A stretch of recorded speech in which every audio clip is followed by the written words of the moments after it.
Hello everyone, you are welcome to the YouTube channel of The News God. Today we want to challenge our perspective and shed light on a story that is both heartbreaking as it is powerful. The story of Mr. Yao Asante Ajekum, a young man, well back then he was a young man who was wrongly convicted of a crime that he was not guilty of, and he lost 23 years of his life to this wrongful conviction. This issue has sparked a lot of debate on social media, especially after his release within this month of June, and that is what we want to talk about today. Join in the conversation by leaving your thoughts and comments in the comments down below. Like, share this video to your friends, bring them on board. Let's have this conversation together. My name is Nelson Kofi, and I am doing this with Miss Angie. Right. So Miss Angie, first of all, what do you make of this story in itself? I think it's both sad and good news. Sad news with the fact that this man was wrongfully convicted to 35 years in prison, and he made about 20 to 23 years before he was actually, before they realized that he was innocent of the crime and the allegations that were brought before him. And then good news that he finally got released and his name has been cleared. So I think it is a good thing that the judiciary has realized their mistake and have righted the wrong. They have righted the wrong. I like that. But he was supposed to spend a total of 35 years. Yeah. And out of that, he had done 20 years out of that sentence, or 23 years out of that sentence. 35 years was almost over, Yeah. So he literally has spent his life paying for a crime that he did not commit. Do you think it's enough for the Court of Appeal to just come and say, now we find you innocent, so you are a free man now? Do you think just that is enough? Not just that. That alone isn't enough. It is good that his name has been cleared. It is good that they have come out to say that he's innocent of the crime. So nobody would look at him tomorrow and say, oh, this is the man, this is a robber. Because after the 35 years, he would still be considered an ex-convict. A robber, once upon a time, a robber, and with heinous crimes. And his children will also be affected. Hey, your father is this, your father is that. But he's been cleared now. His name has been cleared, yes. So that wouldn't, that tag wouldn't be on him or his family anymore. That is just one step. But then he should be compensated for the time that he spent in that prison, for the time that he lost, the time he was away from his family, things that he could have done within that 20 years. He needs to be compensated bountifully, beautifully, and handsomely. Speaking about the compensation bit, for an issue or justice denied on this grave magnitude, what type of compensation would you think that would befit this situation? Usually, for such issues, it is often monetary compensation. In some few cases, they are offered employment, or they are given opportunities that will help them to get back on their feet. Right now, if you look at the Constitution of Ghana, under Article 14, Clause 7 of the 1992 Constitution of the International Covenant on Civil and Political Rights, it states that this article allows the Supreme Court to order compensation for individuals acquitted after serving part or all of their sentence. And in addition, the ICCPR provides for compensation when a conviction is reversed, as it is shown the miscarriage of justice occurred, and then some other related cases. Also, we realized that in 2018, a significant case happened of compensation. This one was between Eric Asante versus the Republic on May 30th. And on that judgment, it was declared that the Eric Asante guy would be compensated a total amount of 7,335,725.70 Ghana cedis. So it is something that we can say that Ghana has been doing for a while now. So this man's this man, I think if he should file for compensation, they will really look at it. He should be compensated for the time that he has lost, because the Constitution provides that already. So he should be compensated, not just cleared.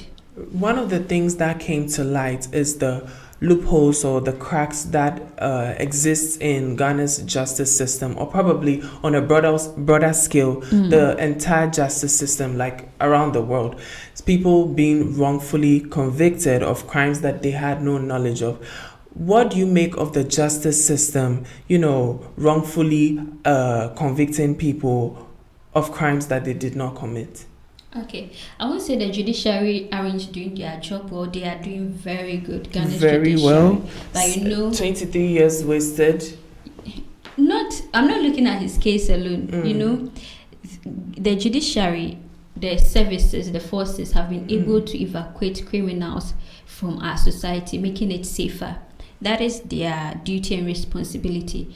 And in taking up responsibilities, you step on toes, right? There are instances where you as an individual, you have to perform your responsibility or duties, and then you step on toes. But that is what you are supposed to do. You make mistakes and you don't realize it. So it could be one of those instances that the judiciary made a mistake, an oversight, or what you may call it. So now we have to look at on what basis was this man arrested.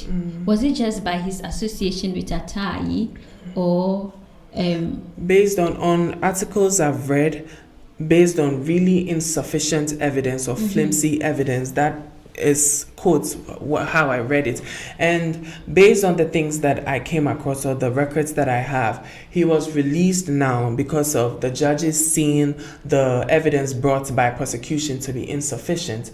So how was it sufficient back then? How was it that this man was convicted, sentenced to spend 35 years of his life in prison? Based on what? So if we're saying now that this evidence that was provided by prosecution was insufficient, what about 35 years or 23 years ago? Wasn't it the same evidence that was provided? How is it insufficient now?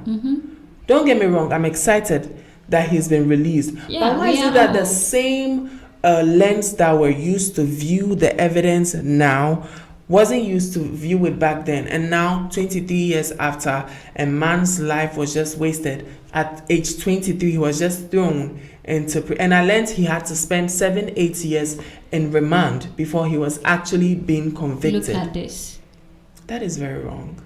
So that we need to look at our justice system once again, and prosecution, evidences brought during trials. Some people are framed. People can be framed in trials just to protect other people and just to get the case closed. It happens in so many jurisdictions, not even in Ghana alone. Last time, I think we discussed about a Japanese man who was also wrongfully convicted. Right. And then at 80 years, he was now being compensated. You've just wasted a man's life and you are giving him money to go and start what again? He was wrongfully also convicted for, I think, for the murder of his boss, his boss's wife, and his boss's 2 children. And the evidence that they brought against him, they actually realized that it was planted long after the murder. So the justice system has to be looked at again. Is it police, CIDs, all those investigative bodies that look into these issues and bring evidences to the court? We need to look at them. We need to scrutinize the methods and the strategies they use to convict people. Because he's not the only one. Right. If he has been set today and his name has been cleared, it shows that a lot of innocent people are in prison. Right. And that brings me to this question. What do you think is the media's role in bringing some of these stories to light? Because some of these people, they don't even have money to, fast track the process of, sentencing. Like we said, this man had to spend 7 to 8 years in remand before actually getting convicted. That was minus his sentencing. So I feel like, does the media have any role in telling some of these stories so that the public gets to see what is happening within the justice system? the media needs to echo the story a lot because, like I said, a lot of innocent souls are behind bars for crimes they know nothing about, or for crimes they know nothing about, or just the association, or they happen to be at that place or pass by that place, they are convicted. So the media has to echo the stories. I've seen bloggers visiting prisons, talk to prisoners and their stories, and you realize that if they are not lying, most of these people are innocent. Right. So we should do more. The media should go to these prisons, listen to the stories of these people, and if there are lawyers that could help these people bring back their cases, file for appeal, it would really help the state and people who have been wrongfully convicted. Yeah. Now, this is a story of resilience. It's so heartbreaking, but it's so powerful at the same time. What I find very profound is the fact that even after such a grave injustice meted out to this man, he still comes out and he still seems very down to earth. He is calm. not harboring any sort of contempt against the government. But you can see pain in his eyes and his speech and his demeanor that this man has gone through it and he's not happy about the situation, but also grateful that he gets to see the light of the day once again, to be a free man. He's a very grateful person, and then I think he needs due to that alone, that gratefulness alone, he should be compensated. A lot has to be done for him for the lost time that he has had. I thank God that he's not weak. He looks strong, he can work. He says that he wants to start his mechanic shop once again, and he has realized that the mechanic work these days is not the same as back in the days. Things have gone digital, and he wants to go digital with his mechanic work as well.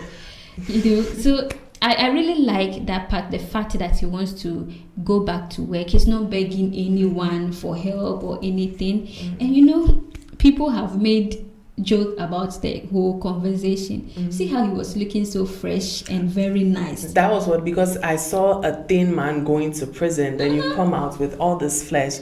Did you go and have a good time in prison? Yeah, so well, let's not make light of the situation. It's a serious what thing. he ate in someone prison. Is in someone prison that's good? Because for I you to learned spend it's 20 bad. years. Yeah, they always tell us it's bad. Yeah. And for a man to spend 20 years, come back and he's looking all freshy, young girls can even go after him. Hey, you dear, let's come back. Yeah. See, He looks fresher than some people who are already free. I'm wondering, for a case like this, shouldn't there be like some sort of a lawsuit filed like after his release? I'm thinking like there should be some class action against the judiciary system. Like there should be something. It can't just be, we now realize you're okay, go, you're a free man. No. Yeah, that's where the somebody has compensation to be comes held in. accountable. What if the judge who pronounced that sentence is dead?